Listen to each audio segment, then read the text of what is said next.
Hello everyone, मैं आकाश एक बार फिर से स्वागत करता हूं आपके अपने यूट्यूब चैनल एडवांस क्लासेस पर। तो कैसे हो आप सभी लोग? आशा करता हूं आप सभी लोग बहुत अच्छे होंगे और अच्छे से अपनी पढ़ाई भी कर रहे होंगे।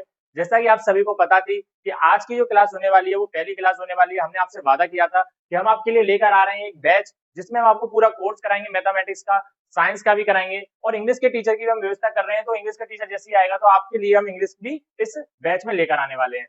तो चलिए समझ लेते हैं। पहले तो देखिए, जैसा कि आप सभी को पता है ये पहली क्लास होने वाली है और पहली क्लास में हम लोग सब कुछ बेसिक से करने वाले हैं, स्टार्टिंग से करने वाले हैं सब कुछ। तो आप बिल्कुल क्लास देखिए और क्लास अगर आपको अच्छी लगेगी तो आप उस क्लास को लाइक भी करना, ठीक है? अच्छा, उससे पहले आपको कुछ चीजें जानना जरूरी है। जैसे कि आपको पता है हमारा टेलीग्राम ग्रुप है, इस टेलीग्राम ग्रुप का नाम है एडवांस क्लासेस। इसका लिंक डिस्क्रिप्शन बॉक्स में दिया हुआ है। अब जाइए इसको आप क्या कहते हैं फॉलो कर लीजिए, जिससे कि क्लास के जो भी नोटिफिकेशंस हैं या पीडीएफ्स है या नोट्स है वो सब आपको इस पे प्रोवाइड हो जाती है, ठीक है? नेक्स्ट बात करते हैं हम आपको जो कि मिलता है आपको इंस्टाग्राम पेज इसका, ठीक है? इंस्टाग्राम पेज है जिसमें हम डेली क्यूज वगैरह डालते हैं, करंट अफेयर्स होती है जो कि आपको आप पढ़ोगे तो आपको नॉलेज बढ़ेगी आपकी। तो सारी चीजें हम इस चैनल पर देते हैं, इस पेज पर देते हैं। इंस्टाग्राम का पेज है, इसका लिंक भी आपको डिस्क्रिप्शन बॉक्स पे मिल जाएगा। नेक्स्ट बात करते हैं जो कि आपका व्हाट्सएप चैनल है। इस व्हाट्सएप चैनल पे हम लोग क्या करते हैं, जो कि आपके चैनल से रिलेटेड अपडेट्स होते हैं वो भी आपको मिलते हैं। इसका लिंक भी आपको डिस्क्रिप्शन बॉक्स में मिल जाएगा। तो अभी जाइए, जैसे देखिए क्वेश्चंस वगैरह होते हैं, इन क्वेश्चनों को भी हम डालते हैं आपकी जीके नॉलेज बढ़ाने के लिए। तो एडवांस क्लासेस आपके लिए सब कुछ करने के लिए तैयार है, बस आप अपने साथ बना के रखिए। नेक्स्ट हम बात कर लेते हैं जो कि लक्ष्य बैच है। इस लक्ष्य बैच में आप क्लास 10th के बच्चों के लिए लक्ष्य बैच जो सेशन होने वाला है वो क्या होने वाला है, 2025 और 26 वाले जो बच्चे हैं उनके लिए। मतलब जो 9th क्लास से बच्चे निकले हैं, क्लास 9th से अब जो बच्चे क्लास 10th में आ चुके हैं और जो 10th में आए अब जो 26 में एग्जाम देंगे, ये उनके लिए बैच है, ठीक है? ये आपको बता दिया मैंने, ठीक है? तो इस बैच के अंदर आपको क्या क्या मिलने वाला है इस चीज के बारे में भी जान लेते हैं। पहला तो आपको मैथ मिलेगी इसमें, दूसरा आपको साइंस मिलने वाली है इसमें और इंग्लिश। ये लक्ष्य बैच के अंदर प्रोवाइड होगा। बाकी के सब्जेक्ट भी आपको मिलेंगे, पर जैसा क्या है कि टीचर्स आते हैं वैसे वैसे हम लोग आपको इसमें चैनल पर वो चीज प्रोवाइड करा देंगे, ठीक है? तो ये मैथ हो गई, मैथ आपको मैं कराने वाला हूँ, मतलब मैं कराने वाला हूँ। दूसरा बात करते हैं साइंस, जो होगा आपको सौरभ सर कराने वाले हैं, ठीक है? सौरभ सर कराने वाले हैं। अच्छा, इंग्लिश के लिए टीचर भी हम ढूंढ रहे हैं, जैसे मिलता है तो आपको वो भी इस चैनल पर आ जाएगा, इसी बैच के अंदर पढ़ाएंगे। तो लक्ष्य बैच जो है आपको क्लास 10th के लिए है, ठीक है? ये क्लियर हो गया होगा। अब आगे बढ़ते हैं, आगे देख लेते हैं कि आज हम जो करने वाले हैं डिस्कस वो क्या करने वाले हैं। जैसा कि आप सभी को पता है कि क्लास 10th में जो कि चैप्टर्स है आपके एनसीईआरटी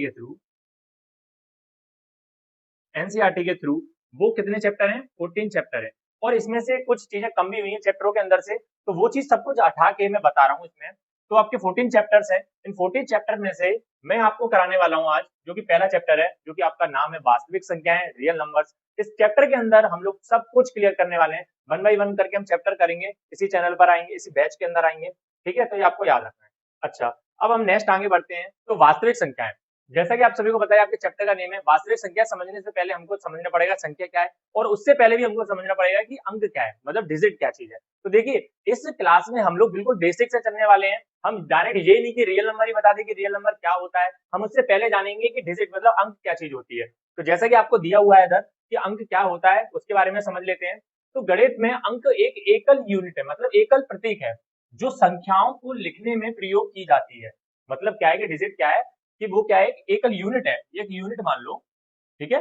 जो कि क्या करता है, उन संख्याओं को लिखने में प्रयोग किया जाता है, इसका संख्याओं को लिखने में प्रयोग किया जाता है। अब मैं बात करता हूँ कि अंकों का जो प्रयोग है वो, जैसे मैं बात करता हूँ कि अंक जो होते हैं वो कौन कौन से होते हैं। अंक की बात करूंगा कि कौन कौन से होते हैं, तो देखिए 0, 1, 2, 3, 4, 5, 6, 7, 8 और 9, यही सारे अंक है ना? इसके अलावा तो कोई अंक नहीं है। इन्हीं अंकों से इस ब्रह्मांड में जितनी भी संख्या है वो बनी है, ठीक है? मतलब मैक्सिमम, जैसे इनफाइनाइट पढ़ते हो गए आप लास्ट तक, मतलब जाता, तो सब इन्हीं अंकों से बने हुए हैं, ठीक है? अब मैं बात करता हूँ कि संख्या क्या है। अभी बात करूंगा मैं क्या कि संख्या क्या है। आपको अंक समझ में आ गया कि अंक क्या है, कि संख्याओं को बनाने में प्रयोग की जाती है। अंक कौन कौन से होते हैं तो मैंने आपको बता दिए, ठीक है? अब बात करता हूँ मैं संख्याओं की। तो संख्याओं को देखिए समझिए, अगर मैं बात करता हूँ मेरे पे कुछ दो अंक है, मैंने ले लिया 9 और 8, 9 और 8 मैंने दो अंक ले लिए। अब इन दोनों अंकों का मैं यूज करूंगा और मैं क्या बनाऊंगा, संख्याएं। तो मेरे पे कौन सी अंक, मतलब कौन सी संख्या बनेगी इन दोनों से, कौन सी संख्या बनेगी आप बताइए? तो देखिए एक तो 98 बनेगा, ठीक है, और एक क्या बनेगा, एक तो 89 बनेगा सॉरी, और दूसरा क्या बनेगा 98, ठीक है। तो ये दो ही संख्या बनेंगी। अब इन दोनों संख्याओं जो ये दोनों संख्या बनी है ये किससे बनी है, हमारी डिजिट से, मतलब अंकों से। तो मैं क्या कह सकता हूँ कि जो संख्या है वो किससे बनती है, अंकों से, मतलब डिजिट से। तो आप आई होप आपको समझ में आ गया होगा कि ये क्या चीज है। मैंने आपको पहले बताया अंक क्या है, फिर मैंने बताया आपको कि संख्या क्या चीज है। तो नेक्स्ट चलते हैं, अब हम समझेंगे क्या कि आपका वास्तविक संख्या क्या है। मतलब संख्याएं पढ़ ली, अब हम पढ़ेंगे वास्तविक संख्याएं क्या है। तो देखिए संख्या को मैंने आपको बता दिया किस तरीके से, आप संख्या के अंदर क्या आने वाला है उसको समझ लेते हैं। ये हो गया आपका संख्या, इसको इंग्लिश में क्या कहते हैं हम, नंबर। अच्छा इसके अंदर देखिए, इसके अंदर समझिए, ये क्या है कि दो पार्टों में डिवाइड हुई है। इसको किया हमने एक तो वास्तविक संख्या, इसको हम दो पार्टों में डिवाइड कर लिया इसको हमने। एक हो गया वास्तविक संख्या, और दूसरा हो गया आपका, जो दूसरा है वो क्या हो जाएगा आपका, सम्मिश्र संख्या। सम्मिश्र संख्या जो होती है उसको हम क्लास 11th में पढ़ेंगे, और ये जो है ये है आपका क्लास 10th के अंदर चैप्टर जो कि हम पढ़ रहे हैं। ये क्या है, क्लास 10th के अंदर चैप्टर है। ये क्लास 11th में जब भी हम पढ़ेंगे तो उसको अच्छी तरीके से समझेंगे। तो अब मैं पहले इसको बता देता हूँ कि ये सम्मिश्र संख्या है वो क्या चीज होती है इसमें। जैसे इसमें आपने पढ़ा होगा इस तरीके से कि -√3, -√4, -√5, इस तरीके से पढ़ा होगा। आयोटा वगैरह, आई का यूज होता है इसमें, इसे आयोटा कहते हैं। ये चीज आपने पढ़ी होगी। तो ये जो चीज है ये हम पढ़ने वाले हैं किसमें, क्लास 11th में। तो अभी इसको पढ़ने का कोई फायदा नहीं है, ये तभी हम समझेंगे अच्छे से। ये क्या है, क्लास 11th का, ठीक है। तो ये इसमें पढ़ेंगे। हम जो पढ़ने वाले हैं बेसिकली वो पढ़ने वाले हैं हम वास्तविक संख्या, रियल नंबर। तो चलिए अब अपने चैप्टर को फाइनली स्टार्ट कर देते हैं कि रियल नंबर आखिर है क्या, जो वास्तविक संख्या है वो क्या चीज है। तो वास्तविक संख्याएं, उनको मैंने क्या किया है कि मैंने दो पार्टों में इसको भी डिवाइड कर दिया। इनको भी मैंने क्या किया, दो पार्टों में डिवाइड कर दिया। पहला मैंने इसको किया परिमेय संख्या, परिमेय संख्या, ठीक है, इसको कहते हैं रेशनल नंबर। दूसरा हमने इसको किया वो अपरिमेय संख्या, अपरिमेय संख्या, ठीक है। तो आप पहले ये समझिए, इसको कहते हैं इरेशनल नंबर, इसे कहते हैं रेशनल नंबर, ठीक है। अब हम बात करते हैं जो परिमेय संख्या होती है वो क्या चीज होती है। तो परिमेय संख्या जो होती है वो होता है आपका कि वे संख्याएं जिनको p बट्टे q के रूप में लिख सकते हैं, लिख सकते हैं, ठीक है। तो उनको क्या कहते हैं हम, परिमेय संख्या। अब इसमें q जो होता है वो क्या होता है, जीरो के बराबर नहीं होता। अगर ये जीरो के बराबर हो जाएगा तो हम उसको परिमेय संख्या नहीं कहेंगे, ठीक है। वो डज नॉट डिफाइंड हो जाएगा, मतलब वो डिफाइन ही नहीं कर पाएंगे अगर नीचे जीरो आ जाता है तो, ठीक है। अच्छा अब हम बात कर लेते हैं इधर कि अपरिमेय संख्या क्या है। तो अपरिमेय संख्या होती है उसे p बट्टे q के रूप में हम जो है नहीं लिख सकते हैं। तो अगर आपसे कोई डेफिनेशन पूछता है कि परिमेय संख्या क्या है, रेशनल नंबर क्या है, तो आप बताओगे कि वे संख्या जो p बट्टे q के रूप में लिख सकते हैं उसको हम परिमेय संख्या कहते हैं। बट यहाँ पर जो q होता है वो जीरो के इक्वल नहीं होता, ठीक है। और परिमेय संख्या क्या है, आप सॉरी अपरिमेय संख्या क्या है, जो कि p बट्टे q के रूप में नहीं लिख सकते। अब एग्जाम्पल की बात कर लेता हूँ मैं इधर, जिससे कि आपको और अच्छे से क्लियर हो जाएगा। उदाहरण जैसे मैं अगर बात करता हूँ इसमें, तो जैसे क्या है, अगर मैं बोलता हूँ एक, एक परिमेय संख्या है, दो परिमेय संख्या है, 5/2 परिमेय संख्या है, 3/2 परिमेय संख्या है, 3.5 ये क्या है, परिमेय संख्या है, ठीक है। ये भी क्या है, परिमेय संख्या है। और मैं अगर बात करता हूँ कि 3.33 ये भी परिमेय संख्या है, ठीक है। ये क्या है, सारी परिमेय संख्याओं के एग्जाम्पल्स हैं। ये क्या है, सारे परिमेय संख्याओं के एग्जाम्पल्स हैं। अब मैं बात करता हूँ अपरिमेय संख्याओं के एग्जाम्पल की बात। तो अपरिमेय संख्याओं के जो एग्जाम्पल है वो देखे होंगे आपने इस तरीके से कि 3.3333 जो कि चलता रहता है, ये नहीं रुकता।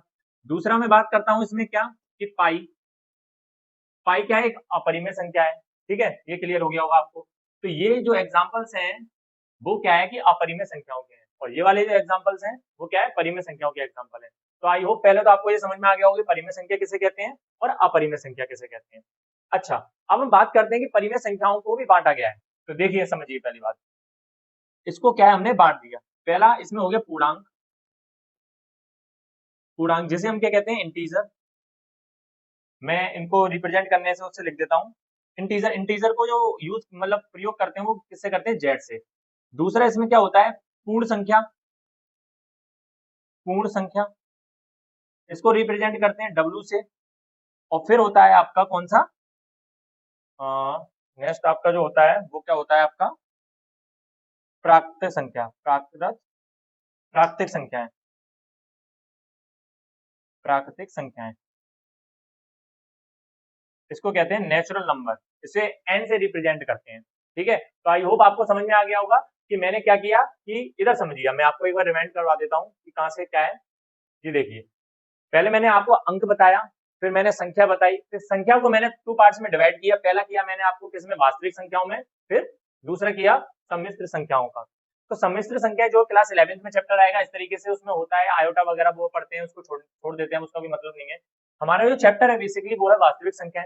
वास्तविक संख्याओं के अंदर जो हमने पढ़ा है वो क्या पढ़ा है उसको समझ लेते हैं। वास्तविक संख्याएं, रियल नंबर लिया हमने, इसको 2 पार्ट्स में डिवाइड कर दिया, पहला परिमेय संख्या, दूसरा अपरिमेय संख्या। परिमेय संख्या मतलब हो गया जिसे पिवट टेक क्यू के रूप में लिखा जा सकता है, उसे परिमेय संख्या कहते हैं। यहाँ पर जो क्यू होता है वो डज नॉट इक्वल टू 0 होता है, ये आपको याद रखना है। अपरिमेय संख्या क्या है, जैसे पिवट टेक क्यू के रूप में नहीं लिखा जा सकता। ठीक है, परिमेय संख्या की मैं एग्जांपल की बात करता हूँ तो जैसे 1 हो गया, 2 हो गया, 5/2 हो गया, 3.5 हो गया, 3.33 हो गया, ये सारे एग्जांपल किसके हैं, आपके परिमेय संख्या के एग्जांपल हैं। बात कर लेते हैं अपरिमेय संख्या के एग्जांपल्स की बात, तो इसमें ये दिया हुआ है जैसे 3.333 इस तरीके से चलता रहता है। ठीक है, दूसरा बात कर लेते हैं पाई, जो कि पाई आप जानते होंगे, वो चीज हो गया। इसमें अगर मैं और बात कर लूँ कि √3 ये हो जाएगा, इसमें बात कर लूँ मैं √2, ये क्या सारे अपरिमेय संख्याएं हैं। ठीक है, तो आई होप आपको ये समझ में आ गया होगा। अच्छा, अब मैं बात करता हूँ परिमेय संख्याओं को भी मैंने कई पार्टों में डिवाइड कर दिया, जिसमें आपका आता है पूर्णांक संख्या, मतलब इसे इंग्लिश में कहते हैं इंटीजर। ठीक है, पूर्ण संख्याएं। और बात करते हैं नेक्स्ट, इसमें बात करते हैं आपका कौन सा, प्राकृतिक संख्याएं, जो कि नेचुरल नंबर होती है। ठीक है, अच्छा, ये आई होप आपको समझ में आ गया होगा। अब हम बात करते हैं इन सबको आगे, तो इन सबको आगे समझने की कोशिश करते हैं। अब समझिए, पहला जो आता है आपका वो आता है कौन सा, पूर्ण संख्या, पूर्णांक संख्या, सॉरी, इसको इंग्लिश में क्या कहते हैं, पूर्णांक संख्या। इंग्लिश में कहते हैं इसे इंटीजर, जिसे जेड से रिप्रेजेंट करते हैं। इसमें क्या क्या है आपके, मतलब वे संख्याएं, इसमें देखो कौन कौन सी संख्याएं आती हैं, इसको समझिए। जैसे माइनस का भी आता है, इसमें प्लस भी आता है। मतलब इसमें क्या है कि अगर मैं आपको एक नंबर लाइन से समझाता हूँ, एक नंबर लाइन है, इसमें समझिए एक नंबर लाइन है, जीरो के इधर जो कि होगा पॉजिटिव, मतलब इधर पॉजिटिव, इधर माइनस, माइनस इनफाइनाइट तक जाती है, ये नंबर लाइन होती है। इधर 1 हो जाएगा, मतलब 1 हो जाएगा, इधर 2, 3, 4, 5, इस तरीके से चलता रहेगा ये। इसी तरीके से इधर -1, इधर क्या हो जाएगा, -1, -2, -3, -4, इस तरीके से चलता रहेगा। अब इधर समझिए कि पूर्णांक तो क्या है, कि पूर्णांक क्या है कि जितनी भी संख्याएं हैं, प्लस माइनस नेगेटिव पॉजिटिव, वो सारी क्या संख्याएं पूर्णांक है। ठीक है, वो सारी क्या संख्याएं पूर्णांक है। अब इसके अंदर ही हम लोग पढ़ते हैं क्या, एक होता है पॉजिटिव इंटीजर, जिसे हम क्या कहते हैं, धनात्मक पूर्णांक। इसके अंदर ही क्या क्या पढ़ते हैं हम लोग, एक पॉजिटिव इंटीजर, धनात्मक पूर्णांक संख्या, और दूसरा हम पढ़ते हैं इसके अंदर क्या, ऋणात्मक पूर्णांक संख्या। इसको कहते हैं हम इंग्लिश में नेगेटिव इंटीजर, नेगेटिव इंटीजर्स कहते हैं इनको। अब नेगेटिव इंटीजर कौन से हैं, जो कि जीरो के इस तरफ है, और पॉजिटिव इंटीजर कौन से हैं, जो जीरो से इस तरफ है। ठीक है, तो पूर्णांक संख्याओं में ये नेगेटिव और पॉजिटिव दोनों चीज आ जाती है, ये आपको याद रखना है। ठीक है, अच्छा, अब आपको समझ में आ गया होगा। इसलिए में क्या हो जाएगा आपका, +1, +2, +3, +4, मतलब इस तरीके से चलता रहेगा। इसमें क्या है आपका कि माइनस क्या आएंगे, तो -1, -2, -3, -4, डॉट डॉट डॉट इनफाइनाइट तक, माइनस इनफाइनाइट तक चलेगा ये। तो आपको समझ में आ गया। दूसरा हम बात कर लेते हैं किसकी, पूर्ण संख्या। पूर्ण संख्या, इनको क्या कहते हैं, होल नंबर कहते हैं, होल नंबर कहते हैं। इनको हम किससे, डब्ल्यू से रिप्रेजेंट करते हैं, डब्ल्यू से। ठीक है, कैपिटल डब्ल्यू हो गया ये। अच्छा, इसमें क्या है कि जैसे जो कि आपके नेचुरल नंबर होते हैं, नेचुरल नंबर होते हैं 1 2 3 4 5 6, उस नेचुरल नंबर्स में अगर मैं आपका जीरो ऐड कर देता हूं तो वो क्या हो जाता है, मेरा होल नंबर। तो इसके उदाहरण की बात कर लेता हूं मैं। उदाहरण क्या है इसके, 0, 1, 2, 3, 4 और dot dot dot dot plus infinite तक चलता है। ठीक है, ये क्या है, होल नंबर। होल नंबर में माइनस नहीं आता, ये आपको याद रखना है, इसमें माइनस कहीं नहीं मिलेगा आपको, सारे पॉजिटिव चलेंगे। मतलब जो नेचुरल नंबर होते हैं, जो प्राकृतिक संख्याएं होती हैं, 1 से स्टार्ट होती हैं, उसमें अगर मैंने जीरो भी ऐड कर लिया तो वो हमारा क्या बन जाता है, होल नंबर। ठीक है, समझ में आ गया। अब मैं बात कर लेता हूँ आपका नेक्स्ट जो आता है, नेक्स्ट हमको जो पढ़ना है उसमें आता है प्राकृतिक संख्या। प्राकृतिक संख्याएं, इसे इंग्लिश में कहते हैं नेचुरल नंबर।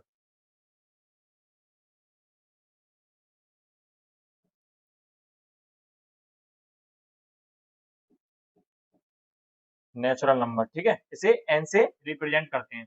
इसमें क्या है आपका 1 2 3 4, ये जो सारे हैं इनफाइनाइट तक चलता है, ये सारे क्या है, नेचुरल नंबर, जो कि हमें ब्रह्मांड में सबसे पहले यही मिले थे। उसके बाद अगर मैंने इसमें जीरो ऐड कर दिया, जीरो भी लगा दिया, तो वो पूर्ण संख्या हो जाती है, जिनको हम कहते हैं होल नंबर्स। ठीक है, और ये इंटीजर्स है सारे। तो मैंने आपको क्या क्या बता दिया, इधर समझ लीजिए, इधर देख लेते हैं हम। मैंने परिमेय संख्याओं को भी मैंने पूर्णांक और पूर्ण संख्या और प्राकृतिक संख्याओं में तोड़ा, तो मेरे को ये मिल गए थे।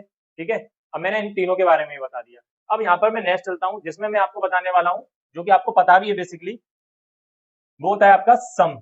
अगर मैं बात करूंगा यहाँ पर जो प्राकृतिक संख्या है उनको मैं बताता हूँ, या मैं प्राकृतिक संख्या कह लूँ, बात वही है, नेचुरल नंबर। अब इनको तोड़ूंगा जब मैं, तो मेरे को मिलेगा यहाँ से क्या, सम संख्या है। यहाँ से क्या मिलेगा मेरे को, सम संख्या। दूसरा विषम संख्या, विषम संख्या। और यहाँ से ही मिलेगा मेरे को कौन सा, भाज्य संख्या। भाज्य संख्या किसे कहते हैं ये भी आपको पता होना चाहिए। और यहीं से मेरे को मिलेगा क्या, अभाज्य संख्या। अभाज्य संख्या। तो ये सारी चीजें भी अभी हमें पढ़नी है। देख रहे हो मैंने कहाँ से डिजिट से स्टार्ट किया है, मतलब मैंने अंक से स्टार्ट किया है और मैं उसे कहाँ तक लेकर आ गया हूँ। मतलब मैंने अंक बताया, फिर संख्या बताई, फिर संख्या को मैंने तोड़ा, फिर संख्या को मैंने वास्तविक संख्या और सम्मिश्र संख्या में तोड़ा, फिर मैंने वास्तविक संख्याओं को तोड़ा परिमेय परिमेय में, फिर मैंने परिमेय संख्याओं को तोड़ा, और परिमेय संख्याओं में से फिर मैंने उसमें जो प्राकृतिक संख्या थी उसको मैंने तोड़ा है। तो देख रहे हो मैं कितना डीपली तक जाके आपको बता रहा हूँ। अब इसको समझ लीजिए, मैं इसको इधर ही बता देता हूँ। जैसे सम संख्या क्या होती है, वे संख्याएं ऐसी संख्याएं जो कि दो का गुणज होती हैं, इस तरीके से समझ लीजिए, जो कि दो का गुणज होती हैं या फिर दो से डिवाइड हो जाती हैं। ठीक है, जब दो से डिवाइड होंगी या दो का गुणज होंगी, तो वो दो से बेसिकली डिवाइड ही होने वाली है। अब मैं एग्जांपल की बात करूंगा सीधी सीधी, मैं इनको थ्योरी में नहीं लिख रहा, मैं एग्जांपल की बात करूंगा। इसमें क्या हो जाएगा, दो हो जाएगा, चार, छह, आठ और आपका 10, इस तरीके से डॉट डॉट, ये आपकी हो जाती है सम संख्याएं। ठीक है, अच्छा, अब बात करते हैं इसमें विषम संख्याएं। तो विषम संख्या देख लेते हैं इधर। ऐसी संख्याएं जो कि दो से डिवाइड नहीं होती हैं उनको विषम संख्या कहते हैं। इसमें आता है आपका वन, इसमें क्या आएगा आपका, वन आएगा, थ्री आएगा, फोर और फाइव आएगा, इधर सेवन आएगा, नाइन और डॉट डॉट डॉट डॉट करके इनफाइनाइट तक चल जाएगा ये। ठीक है, अच्छा, अब हम इधर देख लेते हैं। तो विषम संख्या क्लियर हो गया होगा। अब हम बात कर लेते हैं, आपका जो नेक्स्ट है वो है भाज्य संख्या। भाज्य संख्या किसे कहते हैं उसको समझ लेते हैं। तो ऐसी संख्याएं जिनके दो से ज्यादा फैक्टर्स होते हैं। आप समझ लिए कि दो से ज्यादा फैक्टर्स किसके हैं। जैसे अगर मैं चार को लेता हूँ, तो चार के क्या है, देखिए, एक तो दो से डिवाइड होता है चार, एक एक से डिवाइड हो जाता है, और तीसरा जो है वो चार स्वयं से डिवाइड होता है, और तो किसी से डिवाइड नहीं होता। तो ये क्या है, चार एक, चार क्या है, एक भाज्य संख्या है। ठीक है, इसके क्या है कि दो से ज्यादा फैक्टर्स हैं, इसके क्या है, दो से ज्यादा क्या है, फैक्टर्स हैं। ठीक है, अच्छा, ये चीज क्लियर हो गई। अगर मैं बात करूं एक और द्वारा की भाज्य संख्या क्या चीज है, मतलब जिसके दो से ज्यादा फैक्टर्स होते हैं उसको हम क्या कहते हैं, भाज्य संख्या कहते हैं। एग्जाम्पल देख लेते हैं हम। अब एक हो गया चार, एक हो जाता है आपका क्या, छह, एक हो जाता है आठ। अब ऐसे डॉट डॉट डॉट डॉट करके इसके क्या है, एग्जाम्पल्स बनेंगे। अब मैं जैसे चार को लेता हूँ, सॉरी छह को लेता हूँ, तो देखिए छह को समझिए इधर। छह को किस किस से डिवाइड हो सकता है, छह एक तो छह से हो सकता है, एक एक से हो सकता है, एक दो से हो सकता है, एक तीन से हो सकता है। तो इसके दो से ज्यादा फैक्टर्स हो गए।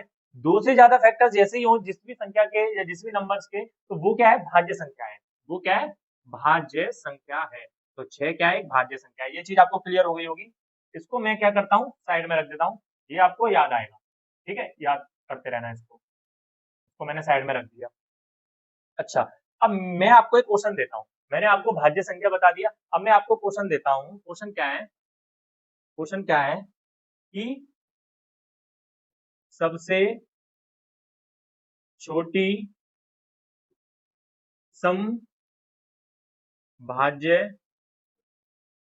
संख्या कौन सी है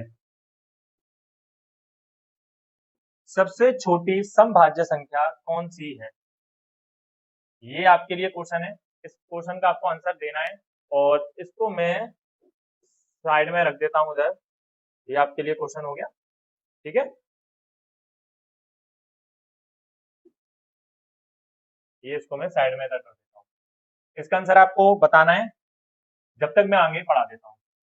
तो देखिए, आपको भाज्य संख्या समझ में आ गया होगा। अब मैं बात कर लेता हूँ अभाज्य संख्या की। तो अभाज्य संख्याएं वे संख्याएं होती हैं जो कि स्वयं से और एक से डिवाइड होती हैं, उनको क्या कहते हैं हम? अभाज्य संख्या, मतलब प्राइम नंबर। ठीक है, अब एग्जाम्पल में मैं देख लेता हूँ। जैसे अगर मैंने लिया 2 को, तो 2 क्या है? एक तो वो 2 1 से डिवाइड हो रहा है और 2 क्या है? 2 से डिवाइड हो रहा है।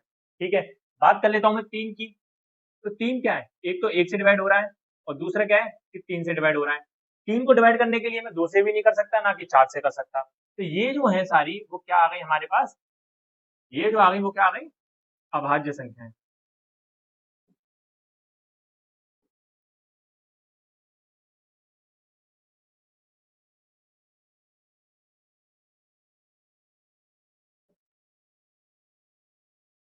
अभाज्य संख्या क्या हो जाएंगी? एक तो 3 हो जाएगी, एक 4 हो जाएगी। इसी तरीके से ये इनकी अभाज्य संख्याओं के एग्जाम्पल्स हैं। अब मैं अभाज्य संख्याओं के एग्जाम्पल लिख देता हूँ। 2, 3, 5, 7, 8 होगा नहीं, 9 होगा नहीं, 10, 11, 11 हो जाएगा, 13 हो जाएगा, 17 हो जाएगा, dot dot dot dot dot, इस तरीके से। क्योंकि अगर मैं 11 को भी लेता हूँ तो 11 क्या है? एक अभाज्य संख्या है। अभाज्य संख्या जो कि 11 से डिवाइड ही होगी और 1 से डिवाइड होने वाली है। ठीक है, तो आई होप आपको समझ में आ गया होगा। अच्छा, अब आपके आता है क्वेश्चन का जवाब। तो क्वेश्चन का जो जवाब होगा वो अगर आपको नहीं आया है, आ गया है तो बहुत अच्छी बात है। जिनको भी नहीं आया, जिन बच्चों को भी नहीं आया, तो उसका आंसर क्या है आपका? 4। 4 क्या है? देखिए, सम भी है और भाज्य संख्या भी है। भाज्य कैसे है? क्योंकि इसके गुणनखंड कितने? 3। एक तो 4 है, एक 2 है और एक 1 है। और इससे पहले 4 से पहले कोई ऐसी संख्या नहीं है जो कि समभाज्य संख्या हो। ठीक है, तो आई होप आपको समझ में आ गया होगा। अब बात करते हैं हम नेक्स्ट। तो देखिए, मैंने आपको पूरा बेसिक करा दिया है। बेसिक में मैंने आपको क्या क्या करा दिया? ए टू जेड मैंने सारी चीज बता दी। डिजिट संख्या किसे कहते हैं, ये सारी चीज बता दी। फिर मैंने संख्या को डिवाइड किया 2 पार्टों में, सम्मिश्र संख्या, वास्तविक संख्याएं। फिर मैंने वास्तविक संख्याओं को इधर मैंने बताया परिमेय अपरिमेय, सारी चीज में बताते हुए चल रहा हूँ, 2 बार रिपीट कर रहा हूँ। फिर मैंने यहाँ पे आपको पूर्णांक, पूर्ण और प्राकृतिक संख्याएं बता दी। प्राकृतिक संख्याओं के अंदर मैंने आपको सब चीज बताई। मैंने क्या क्या बताई? मैंने यहाँ पर आपको सम, विषम, भाज्य, अभाज्य, ये सारी चीज मैंने आपको बता दी। ठीक है, अच्छा, इसमें एक चीज और आ जाता है, वो आता है सहअभाज्य संख्या किसे कहते हैं। तो मैं लिखता नहीं हूं उसको, ऐसे ही बता देता हूँ। सहअभाज्य संख्याएं मतलब ऐसी, देखो उनके पेयर होते हैं दो, मतलब सहअभाज्य संख्याएं, जैसे आपको पता चल रहा होगा, को प्राइम नंबर। तो ऐसी संख्याएं जिनका एचसीएफ, एच सी एफ केवल एक आए, क्या आना चाहिए? एक। अगर ऐसी संख्या जिनका एचसीएफ एक आ रहा है तो वो क्या है? सहअभाज्य संख्या है, को प्राइम नंबर है। ठीक है, ये भी आपको याद रख लेना है। ये मैं इधर थोड़ा मेंशन कर देता हूँ, सह अभाज्य संख्या।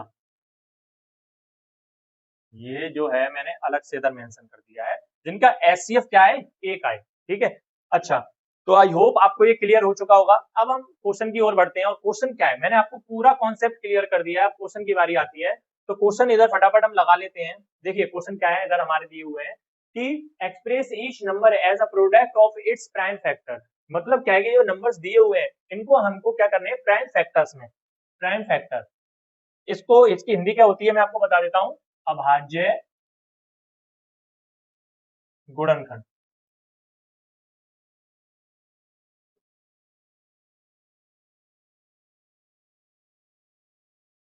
अभाज्य गुणनखंड मतलब मेरे को क्या, इन संख्याओं को अभाज्य गुणनखंड में मेरे को एक्सप्रेस करना है, मतलब लिखना है।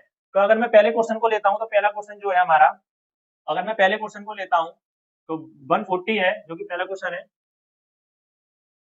अब इसको मैं क्या करूंगा? इसके फैक्टराइजेशन करूंगा। बट मेरे को करने क्या है? अभाज्य फैक्टराइजेशन करने हैं। ठीक है, मतलब प्राइम फैक्टराइजेशन करने हैं। तो मैं इसको पहले 2 से करूंगा, ये कितनी बार जाएगा? 70। फिर मैं 2 से करूंगा इसको, ये कितनी बार जाएगा? 35। फिर मैं इसको 5 से कर दूंगा। ठीक है, 3 से जाएगा नहीं, 5 से जाएगा, तो ये कितनी बार जाएगा? 7 बार। और इसको मैं 7 से करूंगा, ये कितना आ जाएगा? 8। तो अगर मैं बात करता हूँ कि 140 के जो प्राइम फैक्टराइजेशन है वो क्या आ गया मेरे पास? 2 इंटू 2 इंटू 5 इंटू 7। ठीक है, अब मैं इसको किस तरीके से लिखता हूँ? 2 की पावर कितना लिखूंगा मैं? 2 इंटू 5 इंटू 7। ये इसका क्या हो जाएगा आंसर। ठीक है, सेकंड क्वेश्चन आपको करना है, ये वाला आपके होमवर्क के लिए है। चलिए, तो पहला सवाल आपको समझ में आ गया होगा। अब क्वेश्चन नंबर आपको दूसरा वो होमवर्क के लिए करना है, और आप बात करते हैं क्वेश्चन नंबर तीसरा। तो क्वेश्चन नंबर हम 3 की ओर बढ़ते हैं। 3825, इसको हमको क्या करने हैं, प्राइम फैक्टराइजेशन करने हैं। तो पहला तो हम क्या करेंगे, इसकी डिजिट का अगर हमारा इनका सम जो है वो अगर 3 से डिवाइड हो रहा होगा तो इसका मतलब वो संख्या भी 3 से डिवाइड हो रही होगी। मेरी बात को याद रखना, मैं क्या बोल रहा हूँ कि कोई भी संख्या है, अब हमें उससे पता करना है कि वो 3 से डिवाइड है या नहीं। तो उसके लिए हमें क्या करना पड़ेगा, उन डिजिट का हमको क्या करना पड़ेगा, उनका सम करना पड़ेगा। अगर उनकी डिजिट का सम भी अगर 3 से डिवाइड हो रहा है तो कहीं ना कहीं वो संख्या भी 3 से डिवाइड है। अगर मैं देखो इनका 3 से डिवाइड करता हूँ, मतलब इनको चेक करता हूँ, तो 8 और 2 10, और 10 और 5 कितने होंगे आपके 15, 15 और 3 कितने हो जाएंगे 18। अब 18 आ गए, 18 मतलब क्या है 1 और 8, 1 और 8 को आप अगर उनका डिजिट का सम निकालो कितना आ रहा है 9, तो 9 क्या 3 से डिवाइड है, तो इसका मतलब ये संख्या भी 3 से डिवाइड होगी। तो मैं इसको 3 से डिवाइड कर देता हूँ, 3 से, सॉरी, अगर मैं इसको 3 से डिवाइड करूंगा तो कितना आ जाएगा जी, 1 आ जाएगा मेरे पे, ये 2 हो जाएगा, इधर जाएगा जी 7 से 21 हो जाएगा, और ये 5। ठीक है, इसको देख लेता हूँ, ये भी 3 से चला जाएगा, तो 3 से इसको भी मैं करता हूँ, ये आ जाएगा आपका 6, सॉरी 4 आ जाएगा ये, और ये आ जाएगा आपका 2, और ये आ जाएगा आपका 5। ठीक है, अब ये 3 से नहीं जाएगा तो ये 5 से जाएगा, तो 5 से देख लेते हैं, 8 पंजे 40, और इधर ये 2 मतलब 5। ठीक है, अच्छा ये 5 से जाएगा, तो इसको देख लेते हैं 1, और ये 3 मतलब ये 7 पंजे 35। ये देखिए ये जाएगा आपका 17 से, तो 17 से ये जाएगा तो कितनी बार जाएगा जी, एक बार। ये कितनी बार गया, एक बार। तो अब मैं बात करता हूँ कि 3825 के जो मेरे पे प्राइम फैक्टर आए वो क्या आ गए मेरे पे, 3 × 3 × 5 × 5 × 17। ठीक है, अब मैं इसको और अच्छे से लिख दूं तो 3 की पावर 2 इंटू 5 की पावर 2 इंटू 17। मतलब क्या है कि अगर मैं इनका मल्टीप्लाई कर दूंगा, इन प्राइम फैक्टरों का अगर मैं मल्टीप्लाई कर दूं तो मेरे पे यही डिजिट आने वाली है, मतलब ये सॉरी ये संख्या आने वाली है। ठीक है, इनका अगर मैं मल्टीप्लाई कर दूं तो मेरे पे कौन सी संख्या आ जाएगी, 3825। तो अब नेक्स्ट एक क्वेश्चन और करा देता हूं मैं आपको, वो क्वेश्चन है आपका क्या, 5005। इसका मैं प्राइम फैक्टराइजेशन करूंगा, क्वेश्चन जो है आपका वो है 4। तो ये किससे करता हूँ मैं, 5 से कर देता हूँ इसको। ठीक है, 5 से करूंगा तो कितना आ जाएगा, 100 और 1। ठीक है, अच्छा ये अब इसको देख लेते हैं, ये किससे जाएगा, ये चला जाएगा आपका 7 1 3 इधर गया, और ठीक है 7 से चला जाएगा, तो मैं 7 से कर देता हूँ। देखिए एक बार, ठीक है, अब इधर क्या 3 चला जाएगा, ठीक है, 7 चौक 28, इधर 2, तो इधर आ जाएगा जी आपका 7 से 21। ठीक है, ये चला गया। अब 143, ये हमेशा 11 का क्या होता है, इसमें 11 का मल्टीपल होता है ये 143। तो अगर मैं 11 से करता हूँ इसका, तो ये 1, और इधर मैं 3 दे दूंगा, ये 13, मतलब 13 बचा, ये जाएगा 13 बार, तो ये 1। ठीक है, तो मैंने क्या किया, 5005 का क्या कर दिया, प्राइम फैक्टराइजेशन कर दिया। अब प्राइम फैक्टराइजेशन कितने का आ गया, ये आपका 5005 का कितना आया भाई, ये आपका 5 7 11 13। अगर आप इनका मल्टीप्लाई कर दोगे तो आप पर क्या आ जाएगा, 5005। तो ये आपका है इसका आंसर। अब ये वाला क्वेश्चन आपको होमवर्क के लिए करना है, मैंने आपको 2 दिए हैं, एक आपका क्वेश्चन नंबर 5 और सेकंड। ठीक है, तो आई होप आपको समझ में आ गया होगा, ये क्लास भी आपको अच्छी लगी होगी। मैंने इस क्लास में आपको सब कुछ बेसिक से बता दिया, पूरे कॉन्सेप्ट आपको बेसिक से बता दिए। उसके बाद मैंने आपको एक्सरसाइज जो है वो 1.1 स्टार्ट भी कर दी है, जिसमें मैंने आपको पहला क्वेश्चन नंबर के जो सारे क्वेश्चन है वो मैंने अभी तक करा दिए।